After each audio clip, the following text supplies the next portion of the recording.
Hallo Freunde der Sonne, ja, ich bin's, der Nico aus Paraguay. Tatsächlich, es gibt mich noch. Ich habe jetzt schon lange kein Video mehr hochgeladen, ich weiß.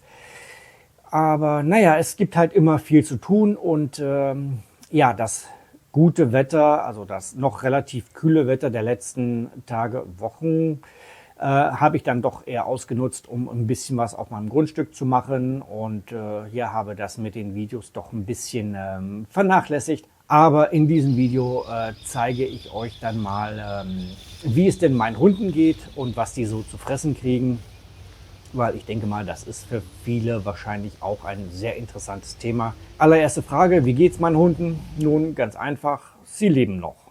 Zum Glück.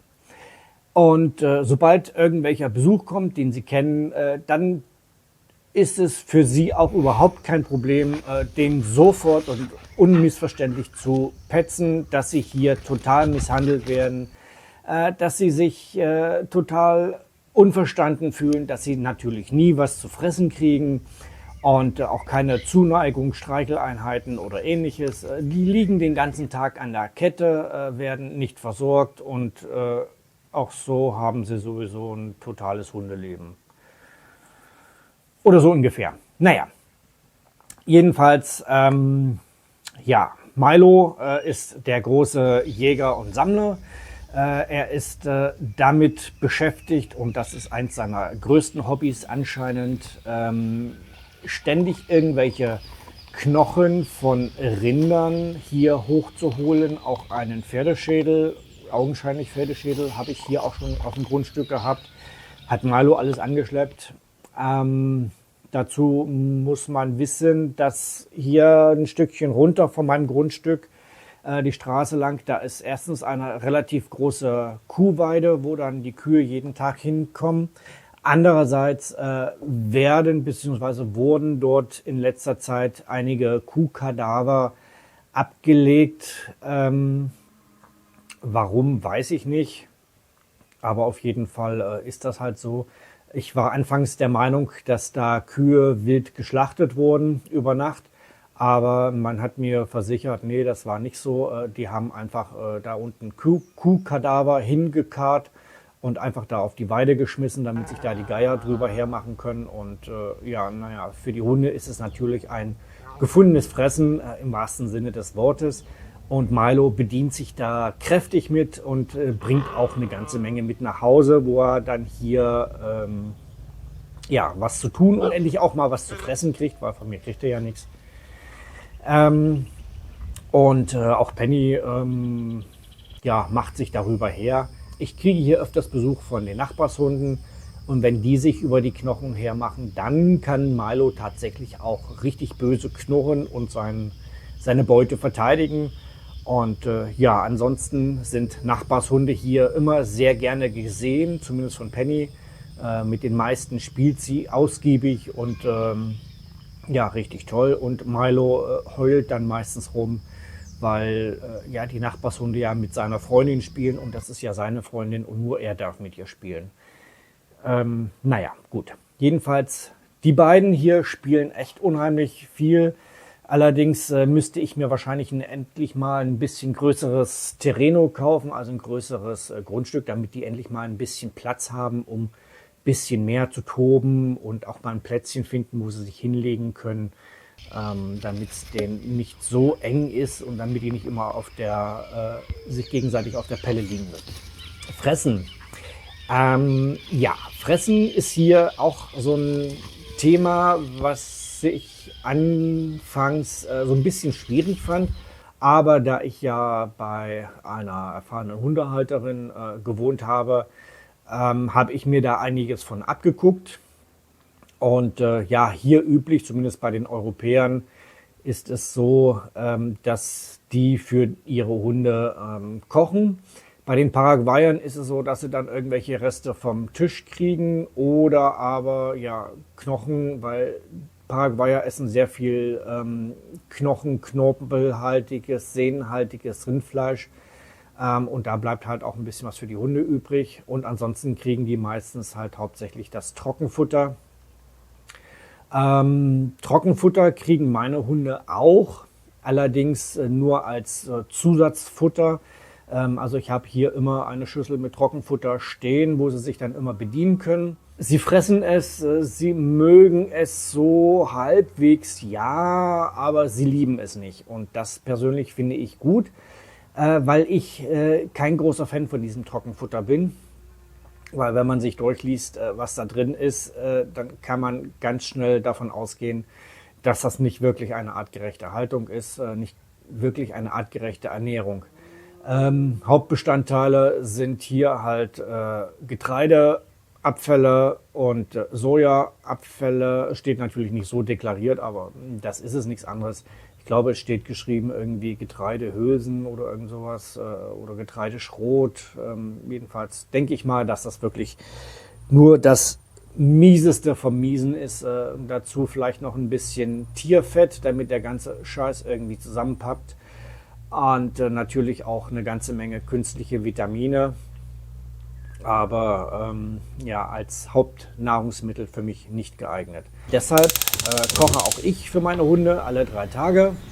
Und zwar kriegen die von mir sogenanntes Puchero de Pollo. Das ist im Prinzip nichts anderes als Hühnersuppenfleisch, was es hier in fast jeder Dispenser, also im Tante-Emma-Laden, jedem Supermarkt und auch in einigen Fleischereien gibt.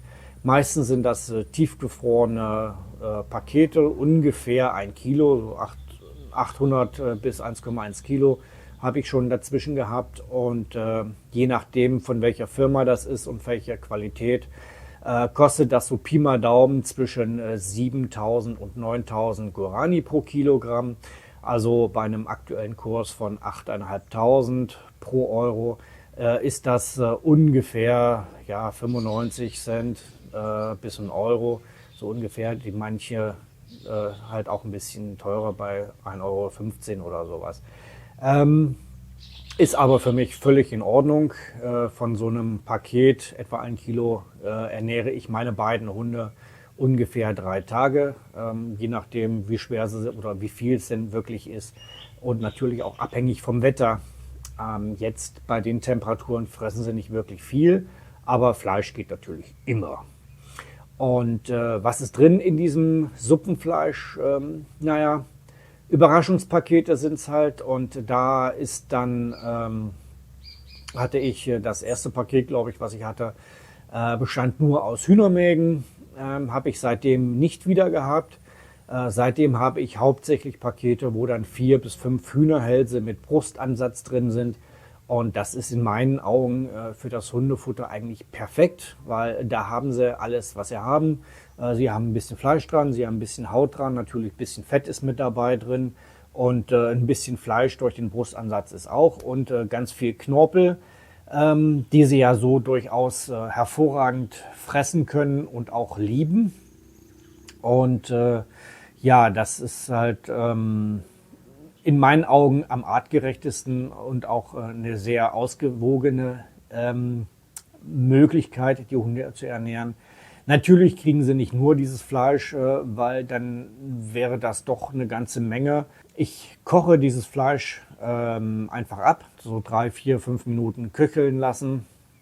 Dann fische ich das aus dem Wasser raus und in dieses Suppenwasser oder Hühnchenwasser kippe ich dann Reis und koche den da drin. Also einfach reinkippen, einmal aufkochen und dann ausmachen, auskühlen lassen. Der zieht dann noch mal ein bisschen nach. Allerdings nehme ich dafür nicht den normalen Reis, den es hier im Supermarkt zu kaufen gibt, sondern ich habe eine preiswertere Variante, den sogenannten Arrocello. Das ist im Prinzip nichts anderes als Bruchreis. Den gibt es hier in 30 Kilogramm Säcken. Man kann sie natürlich auch in den meisten Läden kiloweise kaufen. Und so ein 30 Kilo Sack, wie ich ihn dann immer gleich hole, der kostet aktuell 75.000 Guarani. Das sind um die 9 Euro und zerquetschte. Und das für 30 Kilo. Und ja, das ist in meinen Augen durchaus lohnenswert. Ich weiß nicht, wie teuer es ist, wenn man so einzelne Kilo kauft. Mit Sicherheit ein bisschen mehr. Aber ich habe die Möglichkeit, den vernünftig zu lagern. Und daher hole ich immer gleich so einen 30 Kilo Sack. Und der reicht dann meistens ja, ein Vierteljahr bis jetzt. Ist natürlich auch immer abhängig von den Temperaturen. Je wärmer es ist, desto weniger fressen sie und dementsprechend muss ich auch etwas weniger von kochen. Auch dieser Arrosillo, also dieser Bruchreis, wie es der Name sagt, unterliegt diversen Qualitätsschwankungen. Die ersten 2 Säcke, die ich hier hatte, waren wirklich einfach nur gebrochener Reis, also normaler weißer Reis, nur halt die Körner waren halt nicht mehr so länglich wie üblicherweise, sondern sie waren mehr oder weniger halbiert oder gedrittelt, also relativ klein. Und jetzt habe ich einen Sack bekommen, der ist echt klasse. Das ist dann im Prinzip das komplette Reiskorn. Teilweise sind sie halt schlecht geschält oder nicht geschält und kleine Steinchen sind, glaube ich, mit drin, so wie es aussieht. Und irgendwelche Fremdsaaten sind auch mit drin, aber für das Hundefutter ist das alles völlig egal.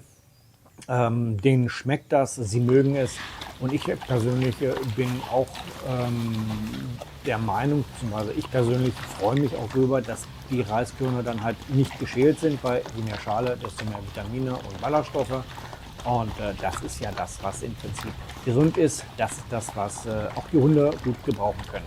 Wie gesagt, so einen Topf voll ungefähr 3 Tage, manchmal auch 4. Manchmal auch nur 2, wenn es extrem kalt war und die Hunde richtig reingehauen haben. Aber normalerweise um die 3 Tage. Meistens mache ich momentan noch ein paar Moringa-Blätter mit rein. Die habe ich bei meiner Vermieterin voriges Jahr vor 2 Jahren geerntet und dann trocknen lassen. Und jetzt habe ich die so ein bisschen geschreddert, also gerebelt, ein bisschen kleiner gemacht. Und die streue ich denen dann ein bisschen mit in das Futter rein. Das ist denen eigentlich egal, das stört sie nicht. Ansonsten habe ich auch manchmal noch ein bisschen Kürbis für die Hunde. Oder es gibt auch manchmal ein rohes Ei. Wobei Milo die rohen Eier nicht so sehr mag. Penny mag sie sehr. Ja, und das ist im Prinzip das, womit ich meine beiden ernähre. Es gibt natürlich auch hier Dosenfutter bzw. Tütenfutter, also dieses bekannte Nassfutter zu kaufen. Aber das kriegen sie bei mir nicht, weil das Ganze nämlich einfach scheiße teuer ist hier. Und das ist es in meinen Augen nicht wert. Ich glaube, wenn man sich das so runterrechnet auf den Verbrauch, den man hat, dann könnte man den wahrscheinlich auch besser Rinderfilet geben. Kommt dann preislich wahrscheinlich ähnlich hin und ja, auch in diesem Nassfutter ist mit Sicherheit ein Haufen Mist mit drin. Kaustangen gibt es hier auch zu kaufen, diverse habe ich auch da, aber die mögen sie auch nicht so besonders. Milo, naja, manchmal, wenn ihm danach ist, ja. Penny nimmt sie dann meistens Schwanzwedeln an, weil ich gebe sie ihr ja und dann dackelt sie damit ab und verbuddelt die. Und Milo buddelt sie dann meistens gleich wieder aus. Also kann ich mir das im Prinzip bei Penny schenken. Was allerdings gut geht, sind Rinderknochen. Die sind sehr angesehen, die werden auch sehr gerne genommen. Und die kriegen sie von mir auch ja, ab und zu mal. Die gibt es hier auch in der Fleischerei für, naja, halbwegs vernünftiges Geld. Ist halt unterschiedlich, was man für welche holt. Die kosten so zwischen 10 und 20.000, nein, zwischen 15 und 25.000 Guarani. Also irgendwie 2 Euro bis 3 Euro das Kilo. Und da ist dann halt unterschiedlich viel Fleisch dran. Klar, je mehr Fleisch, desto mehr Geld. Ja, aber ansonsten denke ich mal, geht es meinen Hunden hier eigentlich sehr gut. Sie haben viel Auslauf, können im Prinzip kommen und gehen, wie sie wollen. Haben Spaß, haben ein Plätzchen für sich gefunden, jeder für sich. Inzwischen, wenn es ein bisschen heißer ist, ist meine Dusche sehr beliebter Schlafplatz, weil es da relativ kühl ist. Penny liegt inzwischen sehr gerne in der Garage vor meinem Auto. Könnte vielleicht aber auch daran liegen, dass sie meiner Meinung nach ein paar Verlassensängste hat. Also immer wenn ich mit dem Auto wegfahre, ist das für sie ein kleines Drama und sie möchte nicht, dass ich fahre und ja, kommt dann halt an und schlabbert mich ab und bedrängt mich, dass sie doch gestreichelt werden möchte und dass ich doch nicht fahren soll. Und Frei nach dem Motto, bitte fahr nicht, wir werden doch alle sterben, wenn du jetzt weg bist. Naja, egal. Manchmal muss es halt sein, dass ich wegfahre, weil ab und zu muss ich auch mal ein bisschen einkaufen fahren. Etwas, was ich hier im Dorf nicht kriege, aber das hält sich doch in Grenzen. Tja, ansonsten habe ich auch bald keine Themen mehr für irgendwelche Videos. So ein, zwei hätte ich noch im Petto, aber da schauen wir mal. Naja, gut. Dann sage ich halt jetzt, so wie immer, vielen Dank für das Interesse und bis zum nächsten Mal. Tschüss, euer Nico aus Paraguay.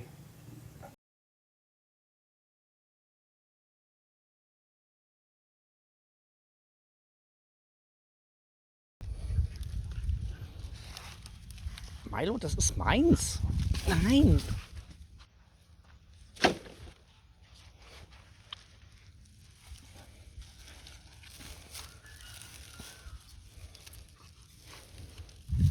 Du auch, Penny? Echt?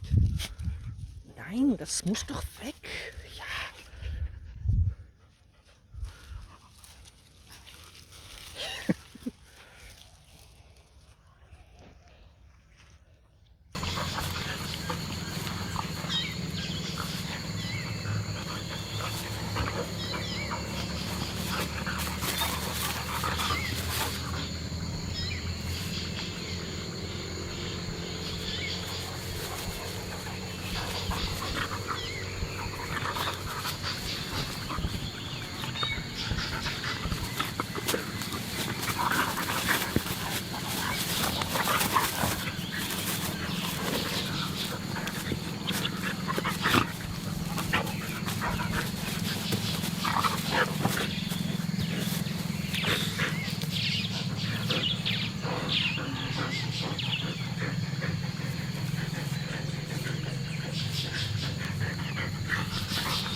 Echt, so toll ist das? Bestes Spielzeug, wo gibt, ne? Ja, klar.